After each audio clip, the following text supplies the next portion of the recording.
All right, here we go.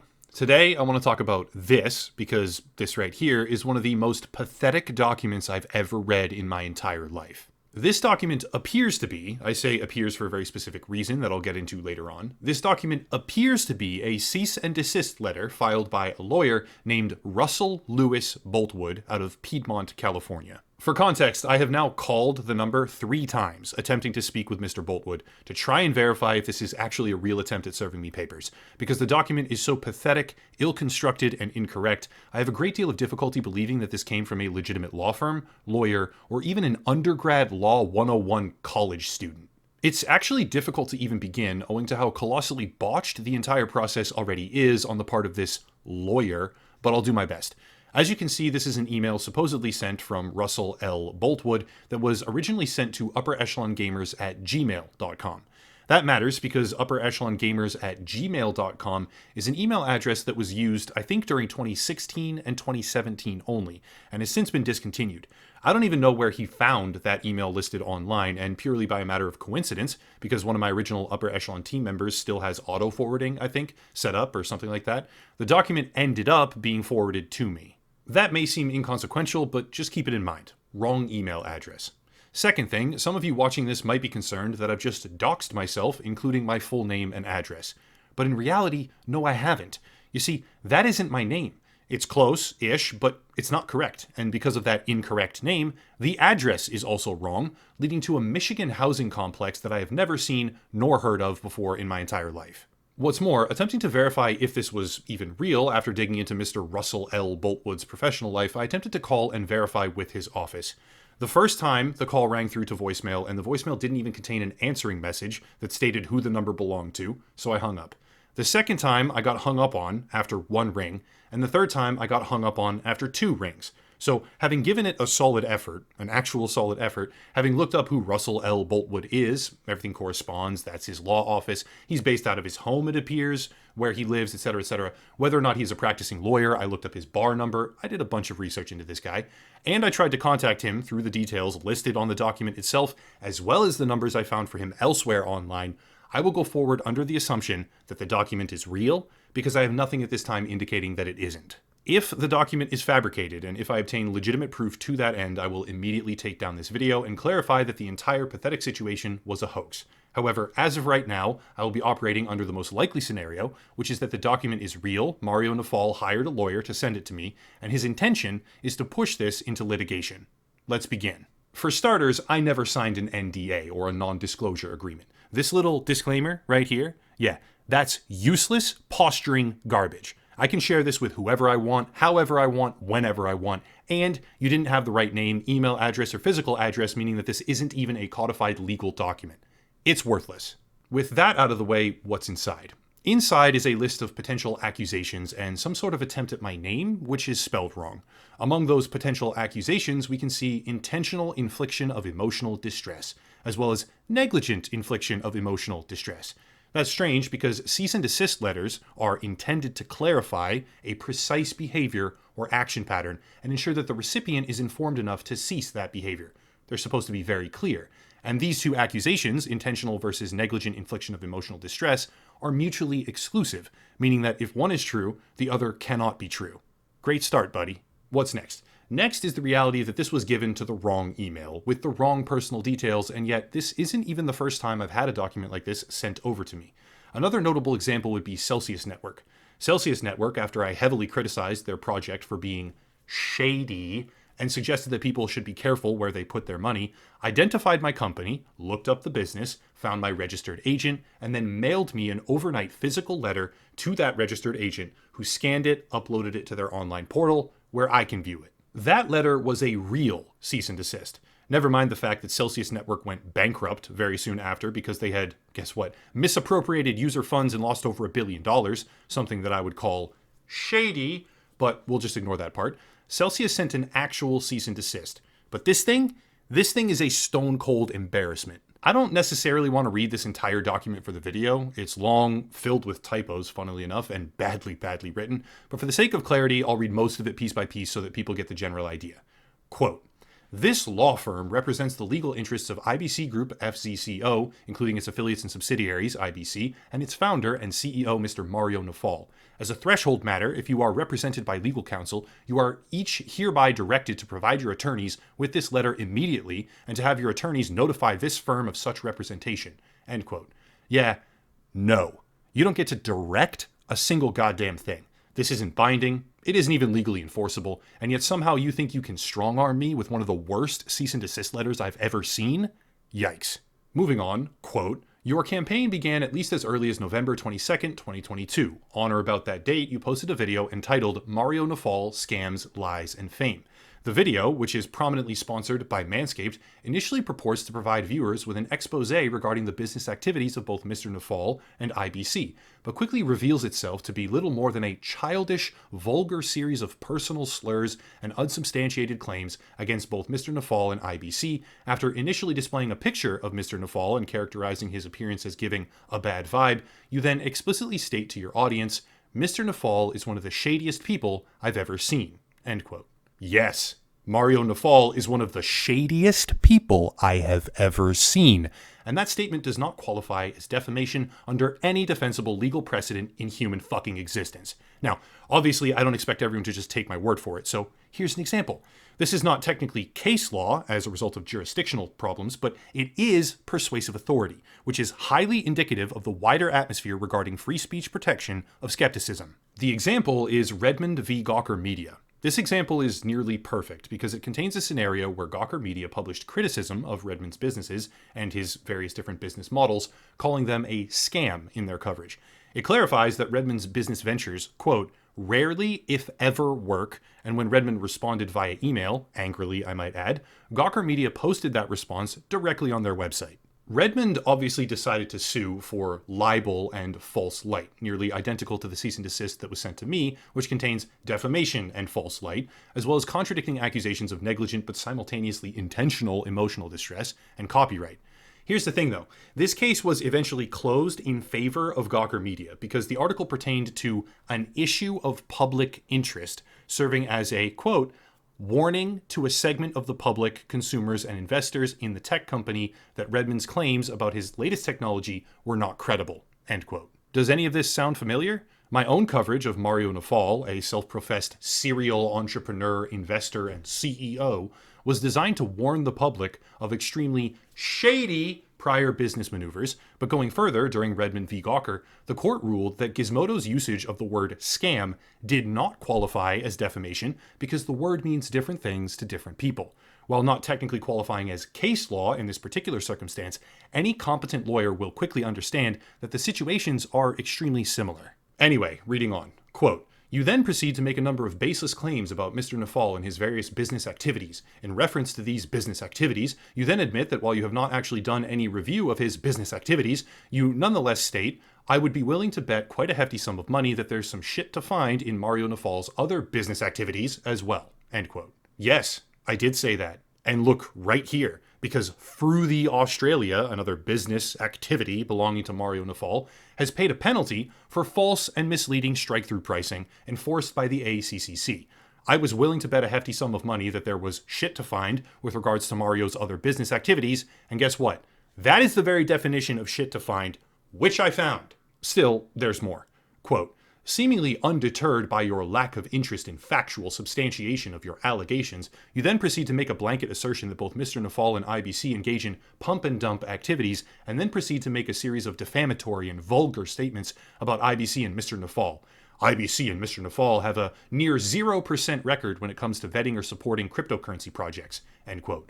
Mario Nafal is absolute shit at his job. Mario Nafal, Mr. Nafal, intentionally misrepresented data and then hid evidence, end quote. Yes, Mario Nafal and IBC Group have a near 0% track record when it comes to vetting or supporting projects in the interest of shareholders to those projects. The obliteration of project token prices can be seen as one example, despite language on their website stating that they will, quote, heavily vet a project before deciding to have our name as a backer. To us, reputation is everything, and we will work with you for as long as it takes to ensure you are successful well after the launch of the token, end quote. Now, if you wanted to, you could possibly argue that criticism of their vetting and support process is somehow defamatory, but that would be criticism of their business model. And criticism of a business model with regards to a high-profile company operating in the venture capital space is a warning to a segment of the public, consumers, and investors. Sound familiar? I'll skip forward here because the next point is that I called him a sickness in the space, which is, go figure, opinion. I can call anyone I want a sickness in their respective industry whenever I feel like it, period. And trying to say that such a statement is somehow defamatory is legitimately brain dead. Sickness means different things to every single person who hears it. It is not commonly accepted business terminology, nor does it refer to a specific falsity, so yeah, useless thing to bring up in the document, buddy. Skipping down again because the theme here is that I said things with vulgar language, I guess, so it's therefore wrong and defamatory, which is not how the law works. We arrive at this. Quote, then, after pausing to call Mr. Nafal a scammer, you then conclude your video with the following. Think about that. Mr. Nafal took on a client, puffed them up with marketing, caused a spike in a token's price, dumped some of his tokens, and then everyone that was tricked into investing by the PR campaign and the falsified sense of legitimacy that Mr. Nafal fucking built was wiped out. In short, you publicly accused my clients of at least fraud, clearly inferring through your statements that you somehow have factual proof to substantiate your wrongful and defamatory allegations. End quote. Alright, this one's a bit more time consuming, but the gist of it is that Mario himself admitted in the response video that his firm has sold a portion of their tokens on these projects. I have the video saved, by the way. Don't bother trying to delete that too, like you did everything else that got called out recently. But yeah, he has it himself in his own response video that he sold tokens of these projects. This part seems to insinuate that I have accused Mario Nafal of outright fraud, but if you actually listen to the content, I was calling him out for using snapshots of the highest possible token price, individually selected at different times, to only show the sometimes few minutes or hour-long maximum peak price window, then deleting whatever was criticized and attempting to expunge it from the public record when called out, while using hefty PR cycles to legitimize projects, which resulted in a verification checkmark. I mean, hell, the Twitter section of the website that he runs, IBC, even says, quote, we guarantee to get your project verified in 30 days or less, giving it instant credibility and authority with a clearly defined status symbol, end quote. Okay, so you guarantee that PR will result in bolstered credibility and authority as a result of the blue checkmark for projects that are then using that bolstered authority and credibility to garner investment, after which the token price craters and everyone loses at this particular juncture basically everything they put in. Tell me what part of that is defamatory. I have a good faith and holistic belief that everything I have posted is true. I backed it all up with clearly shown evidence and referred to the sources where it was discovered on social media. Apparently, any of the people I named can now be called as defendants at any time, which is odd because the document pretends that I didn't name anyone else, and that I had no sources, or at least failed to identify them, while simultaneously saying the other people that I named can be called as defendants. How do you square that? How does that contradiction work? Still, reading on, the letter concludes by outlining specific tenets of a defamation case, but completely fails to acknowledge that the entire process of litigating defamation completely changes when someone is a public figure, aka a celebrity, which Mario Nafal very clearly tries to be, and also changes when journalists or media are involved. You would be very hard-pressed to make an argument, at this point at least, that I do not qualify as a journalist or as independent media of some kind, meaning that the framework this lawyer laid out on the topic of defamation is amateur at best, but still, there's more. The second to last paragraph reads as follows, quote, if you do not comply with this cease and desist demand within this time period, this firm has been instructed to direct litigation counsel to prepare a complaint against you for filing in United States Federal District Court, where jurisdiction and venue are appropriate, to commence legal proceedings against you and all identified defendants, and to seek all available legal remedies, including monetary damages, including exemplary, consequential, and punitive damages, injunctive relief, and in order that you pay court costs. Your respective liability and exposure under such legal action will likely be considerable, and my clients are prepared to enforce the judgments resulting from this matter against each of you to the fullest extent allowable under applicable law. Additionally, we will immediately pursue with YouTube a DMCA takedown of both the November 22nd and November 26th videos, as well as any other video by you our investigation determines to be defamatory to either Mr. Nafal or IBC. Finally, as part of our ongoing investigation into this matter, my client reserves the right to name... Here it is. My client reserves the right to name further defendants as the law and facts may so indicate. End quote. Okay, so one small problem here. DMCA is a copyright matter and has absolutely nothing to do with defamation. Nowhere in this document has a case been made that I violated copyright in the slightest, other than a simple accusation in the intro. Copyright means 4 pillars of fair use. 4 pillars of fair use is something I am deeply familiar with, and also has extensive case law or persuasive authority of its own. Akilah Hughes versus Carl Benjamin, Sargon of Akkad, in which a simple recut of Hughes's content was deemed fair use. H3H3, or Ethan Klein, versus Matt Hosenzadeh, where H3H3's criticism was deemed fair use and did not violate copyright after using clips of Matt Haas to accent critical coverage. There are more, many more, but those are the highest profile examples I can think of off the top of my head for specifically YouTubers in particular. DMCA takedowns of these particular videos would be fraudulent and damn near irresponsible for someone claiming to be a lawyer. Pillar 1. The purpose and character of the use, which in this case is critical analysis. From the Columbia University Library, quote, "The fair use statute itself indicates that nonprofit educational purposes are generally favored over commercial uses. In addition, the statute explicitly lists several purposes especially appropriate for fair use, such as criticism, comment, news reporting, teaching, scholarship, or research.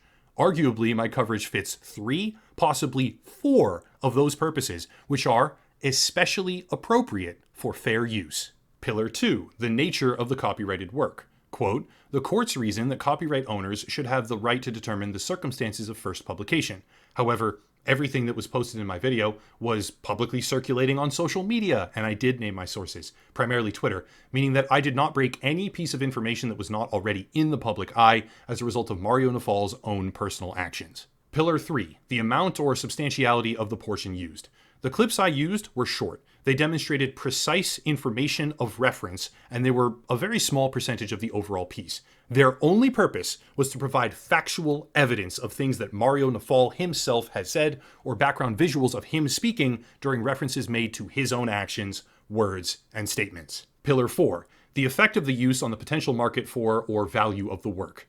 Yeah, this one's a no-brainer. The audio-visual content I used of Mario Nafal does not serve as a viable alternative to any actual content. It does not reduce the demand for his tirade about how people should do anything it takes to start making money, including impersonation of other businesses, which he explicitly said, and it was not being sold attached to any sort of usage license, meaning I did not circumvent a payment structure to use it, and if you examine the properties of fair use in context holistically, my videos fall squarely within its boundaries, meaning that a fraudulent DMCA takedown is also something I will counter with legal proceedings. This cease and desist letter seems to indicate that Manscaped was contacted, my sponsor, which means that when we fight this out, if they choose to, I will be pushing for counter-tortious interference, and in the interest of full disclosure, I am very well prepared to fight this. I actually do not need to start any sort of crowdfunding right now, but should the need arise, I absolutely do have that option. As it currently stands, this letter is basically a "you hurt my feelings" document without a shred of credibility or impact. My name is wrong, it was sent to the wrong email address, even though my actual main email has been listed below every single one of my videos for years. How stupid and irresponsible can you be to not even get that part right? It contains many separate typos, a lot of them. It openly contradicts itself with accusations that are mutually exclusive, and it even has the wrong physical address as well. So right now, it's a joke. The lawyer who made it is a joke of a professional, and the person who hired him is a joke of a man. However, if they do push this further and actually serve me, I am currently scouting right now for the best anti-slap suit, free speech, copyright, and spurious defamation counter lawyers, from which I'll be hiring a heavy hitter, whichever one seems like the best, and legally obliterating them. Not to mention the added impact of how this story will explode if they push it, in whatever set of circumstances it ends up being litigated, across the entire YouTube and crypto ecosystems. To everyone out there watching right now, feel free to analyze the situation down below in the comments or forward it on to people that have relevant expertise. I've already talked to multiple lawyers, I'll talk to multiple more, and I will say with absolute clarity right now, if they DMCA, I'll fight it. If they serve me a real non-pathetic document, cease and desist, or whatever it is, I'll fight it. And if they really want to go down this road, I'll win. This is a pathetic, sad, little, weak attempt at intimidating me, which has decisively failed. The fact that so much of the information is wrong is kind of hilarious. The fact that they contradict themselves and clearly have zero knowledge of relevant law in the field of defamation is baffling. And for the sake of time, I'll cut it there, but rest assured that if they want to push this, I'm braced, ready, enthusiastic, and damn near excited to fight a legal battle that will protect the integrity of critical commentary on YouTube and rebuke the ego-driven intimidation tactics of a low-grade poser CEO and his subpar lackey of a lawyer. If you want to support, please check out the links down below, Patreon and locals, social media, merch, etc., but I'll cut it there and stop rambling. Let's see what they send me next. Will he get it right this time, or will he turn tail and run? Like a bitch. Let's find out. As always, thank you all for watching and have a nice night.